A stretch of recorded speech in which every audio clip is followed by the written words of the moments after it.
No coração de Lisboa vive um projeto que chega ao coração dos idosos. A máxima confirma a ação Mais Proximidade, Melhor Vida para a população idosa residente na Baixa Chiado. No combate contra a solidão urbana e o isolamento físico, a principal tarefa é saber ouvir e é cumprida por uma assistente social, uma gerontóloga, 15 voluntários com formação. As ajudas são menos materiais, mais sentimentais. O envolvimento com a dignidade do ser humano é total. A união de esforços começou a ser desenhada em 2007 para em 2010 revelar resultados concretos.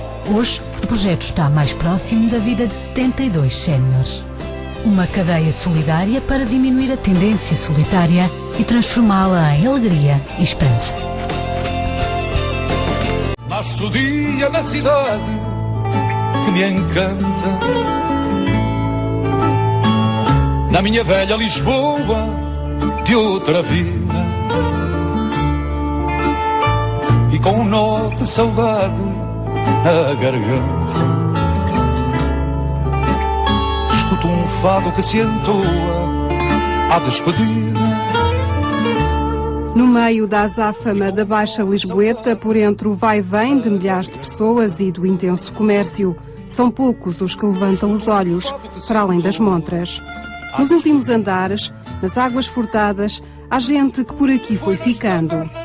São sobretudo idosos que aqui alugaram casa e que pertencem a uma geração onde a primeira casa era para toda a vida. Na altura foram viver para os últimos andares dos prédios, que tinham no resto do chão e primeiro andar comércio e armazéns, e nos seguintes andares habitação. Vários andares sem elevador que tornavam os pisos superiores financeiramente mais acessíveis a esta gente simples e trabalhadora. Hoje a debilidade física e a ausência de elevadores transformou muitos idosos em prisioneiros da sua própria casa. Rodeados por milhares de pessoas, acabam por viver na solidão.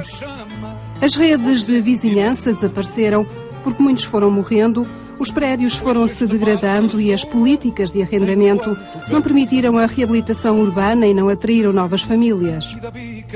Até algum do comércio não vai resistindo à crise e vai fechando.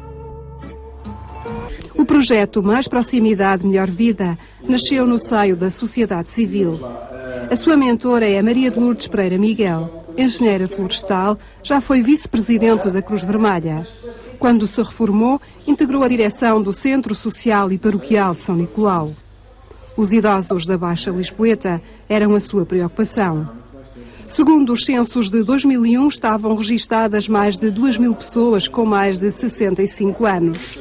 Havia que saber onde moravam. Comecei como pelos mais sós, tentando inventariar e descobrir onde estavam as pessoas, por inquéritos. Depois esse material foi todo trabalhado pela Universidade Católica. A minha preocupação, talvez por um defeito profissional de terreno, foi sempre sustentabilizar os meus projetos e consolidá-los muito com respostas técnicas, de modo a que eles nunca pudessem ter pés de barro e falhar. O projeto foi crescendo com a ajuda de mecenas como a Fundação PT, que forneceu os aparelhos PT Emergência a muitos idosos, e com a Fundação Montepio e a Fundação Gulbenkian, entre outros. Este apoio trouxe sustentabilidade ao projeto e permitiu contratar 2 técnicas. A Susana, uma jovem gerontóloga a frequentar o mestrado na Universidade de Aveiro, e Mafalda, formada em Serviço Social pela Universidade Católica. O projeto é de voluntariado, mas alicerçado num saber técnico. Foram 9 meses de inventariação e estudo do terreno. Ao fim destes 9 meses deste trabalho, conseguimos perceber muito bem quais eram as questões e conseguimos organizar melhor o nosso leque de atividades. E foi assim que surgiu o Mais Proximidade, Melhor Vida, em novembro de 2010, e lançámos este projeto com as linhas de orientação e as linhas de intervenção muito mais delineadas e muito mais organizadas, porque já tínhamos tido um trabalho de terreno e de diagnóstico muito grande, assim, muito forte. O projeto abrange agora 72 idosos e conta com 16 voluntários orientados por estas 2 técnicas. E muito esta parte também da estimulação da pessoa, quer física, quer mental, que nós tentamos fazer com elas. Depois há questões mais básicas, tem a ver com a questão também da aquisição de bens, que nós tentamos fazer pelas pessoas, a questão da informação que por vezes as pessoas recebem, mas não sabem decifrar. Portanto, havia uma senhora que tinha a questão, estava preocupada porque agora as reformas iam ser congeladas, mas efetivamente o que é congeladas? Que eu não sei que vão acabar. Para nós é um termo tão vulgar, mas para essas pessoas não. Ou a questão quando foi também os censos, apesar de ir lá uma pessoa à casa explicar, a pessoa não queria, portanto, ele ligou a Susana, se importar, eu gostaria que estivesse cá, porque somos uma pessoa em que elas confiam. Portanto, é muito também parte de irmos aceder à informação e de comunicar às pessoas de uma forma acessível o que é que significa. Portanto, às vezes as pessoas também, vamos a consultas médicas com as pessoas, nessa parte também, a parte de monitorizar a saúde. Não temos muito acompanhamento e articulação com o centro de saúde e com os hospitais, onde vamos que a pessoa, porque às vezes ela não entende realmente as questões que são feitas ou as indicações que os médicos dão. Portanto, nós tentamos muito o reforço, portanto, todas as semanas, mas lembra-se o médico disso, aquele pormenor, portanto, é muito também esta questão que fazemos com as pessoas. Mafalda, como de costume, acompanha hoje Dona Lourdes a uma consulta no Hospital de Santa Marta. Se eu pudesse lá estar, estava lá.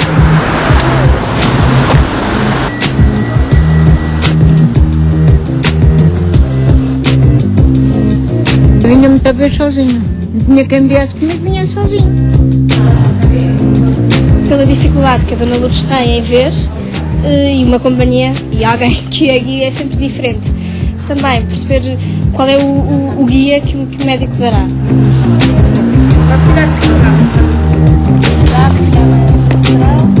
Basta às vezes uma palavra só para ajudar muito.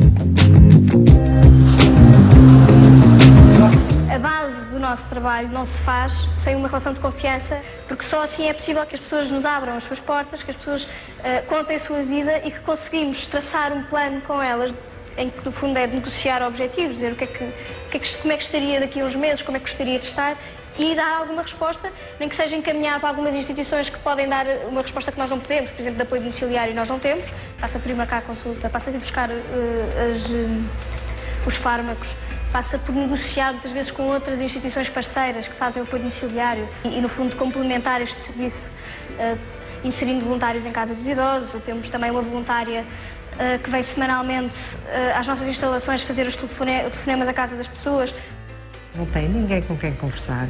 Muitas da família cortou relações com elas. Elas não têm ninguém, mas ninguém mesmo. E se não for nós, estes voluntários, a ir lá, dar-lhe uma palavra, seja pelo telefone, seja ir mesmo pessoalmente, é uma vida muito triste. E nós, por vezes, nesta lupa da nossa vida, esquecemos de ouvir os outros. E, portanto, com os idosos, para mim, o mais importante é ouvi-los.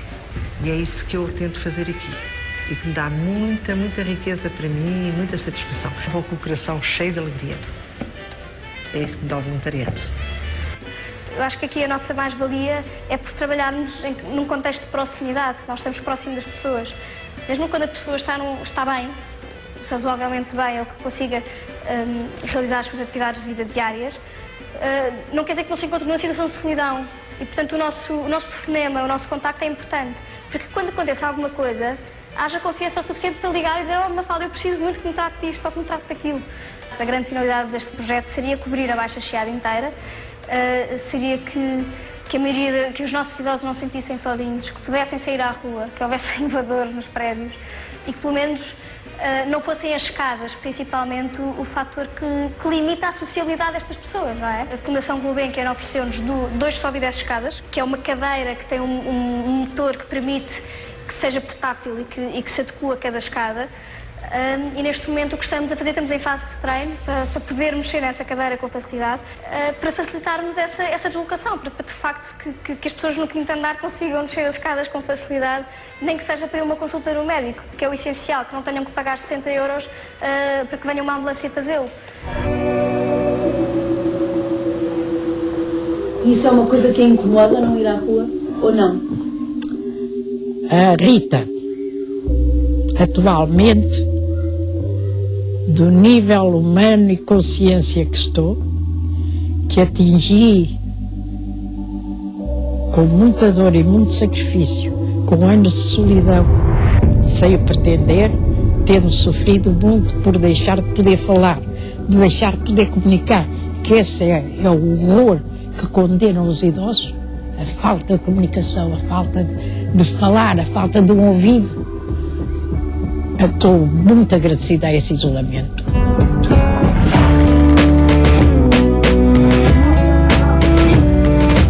Não fazia a mínima ideia quem era a Dona Helena. Com este olhar mais crítico, começas a ter que além disto, o que será feito?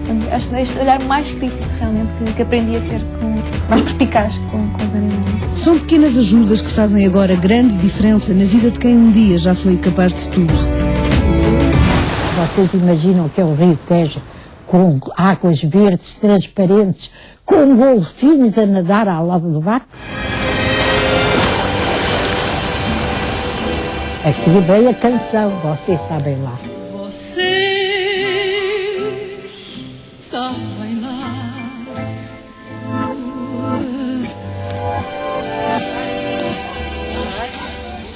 Vocês sabem lá. Que tormento é viver sem esperança.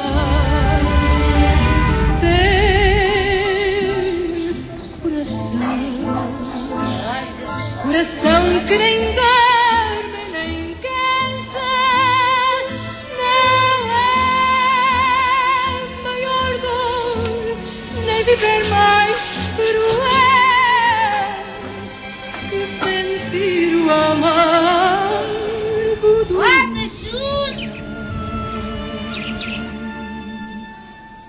Vocês sabem lá.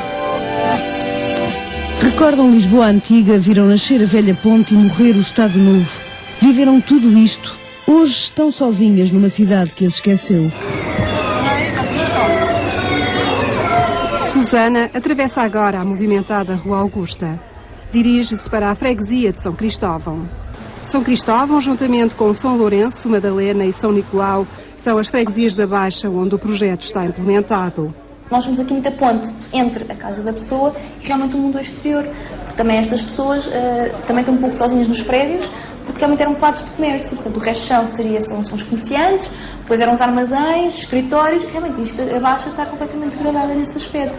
Enquanto que antes tinham as pessoas do armazém de baixo que ajudaria, portanto, quando ela ia às compras, que ela chegava a pulsar que a pessoa amavelmente levava até ao piso superior, neste momento estas bases que elas tinham já não existem, porque realmente às vezes moram no mesmo prédio sozinhas. Portanto, ela dizem mesmo, se acontecer alguma coisa, realmente não sei, quando vou sair de casa tenho que deixar mesmo a chave cá em baixo, porque não há mais ninguém.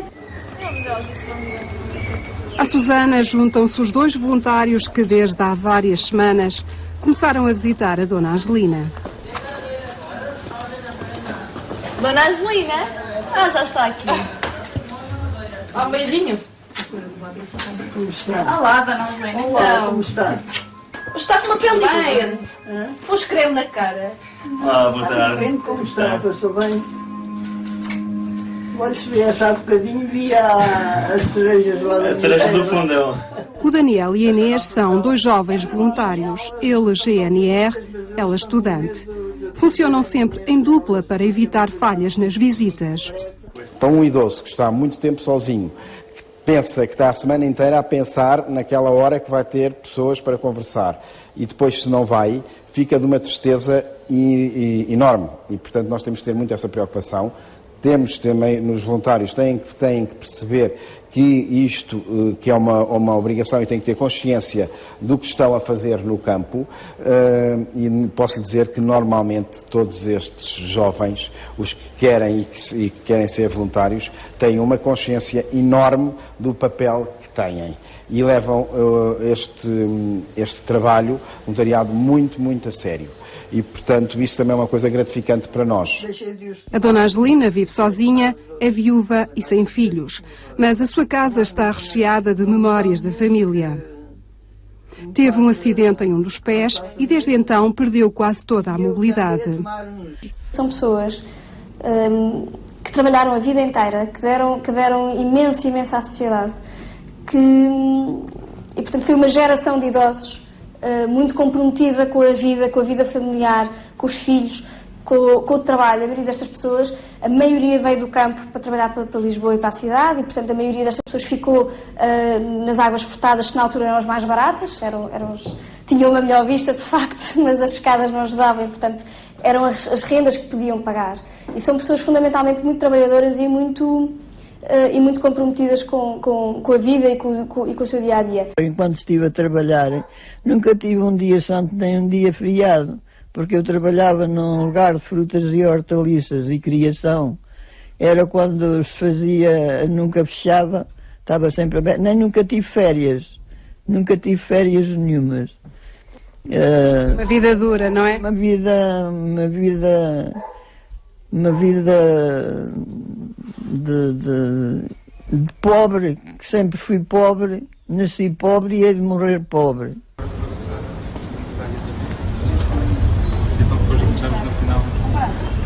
Juliana espera as visitas das terças-feiras, o Pedro e a Cátia.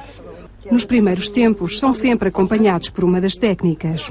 Nós inicialmente tentámos conhecer estas pessoas, quem elas eram, e uma das lacunas que identificámos também é o acompanhamento por parte de outra pessoa. Portanto, apesar de nós sermos duas, não conseguimos satisfazer realmente estas pessoas, esta sede de ter alguém para com quem falar e quem comunicar. Portanto, decidimos criar um grupo de voluntários, que ainda estamos em construção. Portanto, normalmente fazemos a seleção dos voluntários e depois acompanhamos, normalmente são 2 a 2, e acompanhamos sempre na fase inicial os voluntários na casa da pessoa, porque realmente a pessoa estabeleceu uma relação connosco e nós vamos tentar fazer ali um pouco de duelo entre o idoso e os voluntários. As colinas da cidade, que em nada contribuem para a mobilidade dos idosos, a ausência real da família ou a mudança na família tradicional tornam muitos idosos prisioneiros da solidão. As nossas famílias estão completamente diferentes e numa organização diferente. Os filhos dos nossos idosos têm trabalhos longe, estão fisicamente não estão cá, estão noutro sítio. Portanto, eu não gosto de dizer que não querem saber. Não sei. Muitos deles não podem, de facto, e não têm capacidades para apoiar os seus pais ou os seus avós como gostariam. E por isso é que eu acho que é muito importante o trabalho que nós fazemos, que é exatamente ajudar a fazer a ponte entre a rua e o exterior, a casa das pessoas, entre os recursos que a comunidade tem. Este projeto pretende alargar-se a outras freguesias da Baixa, mas para isso precisa de solidificar a sua sustentabilidade. Para já, a responsabilidade social das empresas tem mostrado a sua generosidade, até porque a sociedade está a caminhar para o envelhecimento. Sentimos nós na nossa própria pele que isto é um pouco do que nos vai acontecer e este projeto acho que encarna isso perfeitamente. E a mulher que ajudou a dar voz à revolução, ao ouvir a notícia de uma idosa encontrada morta ao fim de 9 anos em casa, não cala a revolta que lhe vai na alma. Mas quem é que consegue não ser revolucionário não estando morto perante os confrontos que nós somos obrigados a ter?